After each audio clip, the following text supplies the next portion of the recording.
I want to first of all thank everyone for coming and also thank the other two speakers. And I think one thing to notice from what our first speaker said is how there are really many parallels between what we see happening in Canada and what we see happening in Palestine. And I think the point of today and the point of the discussion we're having this evening is really looking how actual changes of the physical environment and change and selective channeling of natural resources really serves to maintain a specific territorial and political status quo. And we see that, for example, the capture of water resources and the exploitation of natural resources are really central to colonial projects historically. Specifically with water, we see large-scale water infrastructure projects were central to many colonial powers, and a perfect example of this are the British in Egypt. We also see that not only in the projects themselves, but also in the way in which access to water was organized. In many colonial contexts, in many colonial cities, we see, for example, a distinction in access to resources. So where the Europeans, in the European quarters of colonial cities, you had running water, perfect access to this resource, while in the colonial and native quarters, you didn't. And this is something that I think is really important and you see in the ground in Palestine. And the second point to note is we have this strong sense of connection between citizenship rights and rights to natural resources. So your right to access water stems from your fact of being a citizen. And from this we can see when you don't have access to water, this also means that you're in a sense a second-class citizen. And you see this really in Palestine, both within Israel's 1948 borders and within the occupied territories. So if you look at what's happening in the ground in Palestine in terms of water resources, you really can see three main points. So you see a selective capture and channeling of water resources for specific urban and agricultural development, specific Jewish-Israeli development. Water resources also serve to establish territorial control, and this you really see in the West Bank and the Gaza Strip. And they also create and reinforce the sense of difference, so multi-tiered citizenship, for example, within Israel's 1948 borders, and distinction between settlers and Palestinians within the occupied territories. And this photo is a perfect example of this, as you see a full swimming pool in a settlement alongside an empty reservoir in Palestinian localities. So just to give a very general context, so the region of historic Palestine has a Mediterranean climate, right? And you do have water resources. So there's a Jordan River, which is the main surface resource, and it goes from the north in the Golan Heights and southern Lebanon until the Dead Sea. And another important resource is groundwater, so specifically the mountain aquifer which lies under the West Bank. And this is particularly important to understand subsequent developments. So water resource development was really a central point, a central concern of the Zionist movement. And the first Zionist settlers put together their own institutions to develop regional water resources. And in fact, the Israeli water company Mekorot was created in 1937, before the creation of the State of Israel. And once the State of Israel was established, and once again, water resource development was really a central project. And sort of the main project, which I think the following speaker will address more in detail, was this national water carrier, which basically diverted water from the north, from Lake Tiberias, to the coastal cities and to the south. And it was part of this ideology of making the desert bloom. And one thing to note about this project is that, in fact, its sort of benefits were not equally shared by all the population, right?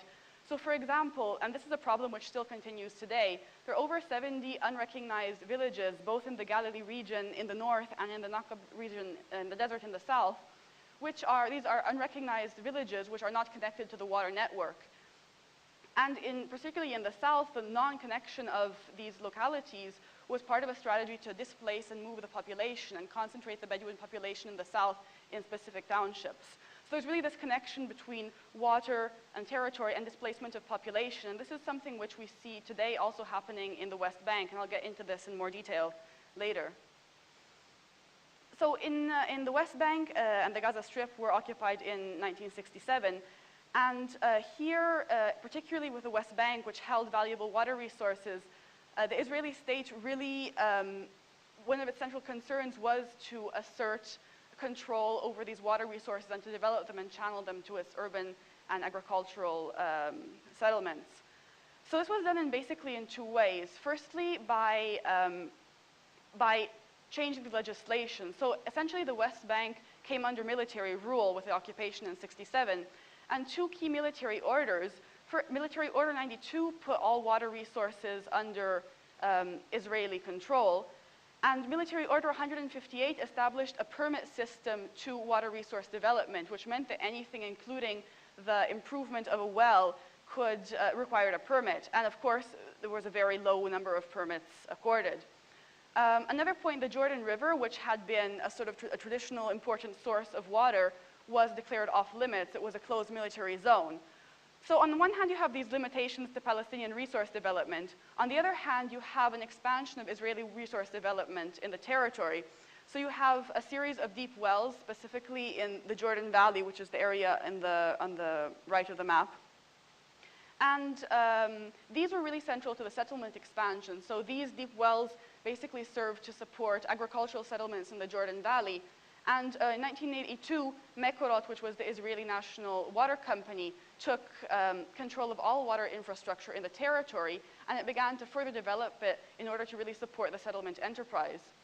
So in this sense, you see sort of a series of things. I mean, first of all, of course, the development, sort of the limitations to Palestinian water resource development meant that in order to continue both farming and for domestic use, Palestinians became increasingly dependent on the Israeli water system, Mekorot. So on the one hand, you have a creation of dependency, and of course it also means price dependency, so having to purchase this resource from the Israeli water system.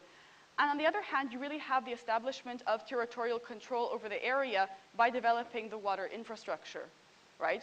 So this is just a quote from Ian Selby, who's one of the major people that's done the major research on this issue, and he really notes how essentially through the development of the water network in the West Bank, and it must be noted also that Palestinian communities were connected to this network, though generally on their own expenses, and also the fact of being connected to the network also made them more vulnerable to water cuts, and this is something which is really a problem today as well.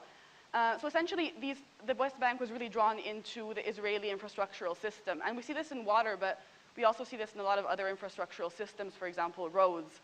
So you have sort of, you have this territorial integration. And so just to continue, basically, this situation of dependency and territorial integration really continued also after the Oslo Accords. So in 1994, we have the Oslo Accords between the PLO and the State of Israel. And Article 40 of the interim agreement actually addressed water resources. And it formally recognized Palestinian water rights in the area, but of course the specific definition of these was not established at the time, and it was postponed to final status negotiations. Now, basically, these accords, they didn't touch the Jordan River waters. This was the area that had been declared a closed military zone in 1967, but they only concerned the groundwater. And they divided it according to existing use, so 20% to Palestinians, 80% to Israelis. It also divided the water infrastructure, and this was the previous map I wanted to show you. It divided the water infrastructure in the West Bank between, so the infrastructure that only serves Palestinians was passed to the Palestinian Authority. The infrastructure that served settlements remained under Israeli control. And so here you can see how, in fact, you still have a very tangible presence on the ground because of the amount of water network that was built in the period of occupation, which is still continuing to be built, right?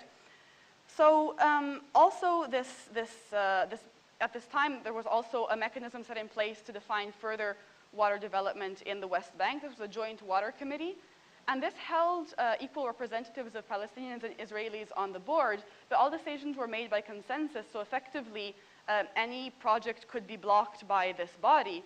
And also any project in Area C, so after the Oslo Accords, about 60% of the West Bank remained under Israeli control, and this is mainly where the settlements are. Any project in this area also had to be approved by the Israeli civil administration. So you have a series of sort of blocks to any Palestinian infrastructure development. And just to give you an example, in fact, only 19% of well drilling projects presented to the Joint Water Committee have been approved since 1996, and none of them in the agricultural sector. And also it's interesting to note that there's been a lot of funding going into water since Oslo, a lot of international funding, and many of these projects that were stopped actually, or that were halted, that were delayed, already had funding accorded. So it's sort of, once again, you have a limitation to water infrastructure development, and at the same time, this is by admission of the Israeli Water Commissioner himself, the head of the Israeli Water Authority. Israel's actually been overpumping its resources in the Western Aquifer with regards to what had been allocated according to the Oslo Accords. So you really have, again, perpetuation of this dependency of the West Bank water resources on the Israeli system. Now, a further point I'll just go to in this in very brief detail is, of course, the path of the wall. So in 2004, a wall was built around the West Bank, which was declared illegal by the International Court of Justice. And if you look at the course of the wall, you see how it doesn't follow the 1967, the 1967 border, the ceasefire line of 1948, but it actually snakes inside the West Bank, and it encloses particularly important areas for water resources, because particularly in the Western Aquifer, which is the western part of the mountain aquifer, the most favorable drilling locations are right along the 1948 ceasefire line. So this area it was incorporated into Israeli territory. So as a product of all this, you really have an ongoing forced dependency on the Israeli system. You still have Israeli sort of territorial control in the area. And of course, you still have, communities are still affected by water cuts, which is something which is regularly occurring every summer. Just really briefly, I think it's important to note the situation of the Gaza Strip, because this is less talked about in terms of water resources, as it doesn't hold such sort of fundamental resources also for the Israeli system. And now, this is actually an absolutely water-scarce region, and already at the time of the British Mandate, so we're talking about before 1948, there were considerable water quality problems. And of course, at the current time, the Israeli siege on Gaza has obviously prevented the import of any kind of water treatment material or maintenance material for the water network. And of course, the military defensive in December 2008 has further damaged the water infrastructure. So we really have a pretty critical situation in the Gaza Strip. And I think something important to note is that while water infrastructure has been the target of military operations in the Gaza Strip, it also was the same in the West Bank, particularly during the time of the Second Intifada, when a substantial amount of water infrastructure was damaged. And this also obviously has implications to investments in water. So I think just to conclude what I wanted to talk about this evening, I think it's really important to note that that Israel, and this was also mentioned in the introduction, has a very strong international reputation as an expert in water management. And this is historical, right? So already at the time of the beginning of the Zionist movement, Israel was enlisting foreign hydrologists, particularly from the United States, to come and develop and sort of provide projects for the development of regional water resources.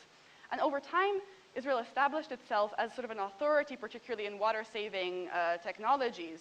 And this is just a quote from the Mekorot website, in which it presents itself as a world leader in desalination, water reclamation, water quality, water safety, etc. And one sort of central point of what Mekorot, which really has the function of acting for research and development initiatives and specifically initiating international collaboration on these points. And this is nothing new, of course. It's something that's been ongoing, but it's something which is being vamped up. And we really see a lot of joint research initiatives, throughout the world. I mean, there's a particularly famous one in Los Angeles, where the Los Angeles Water Board recently signed an agreement with Mekorot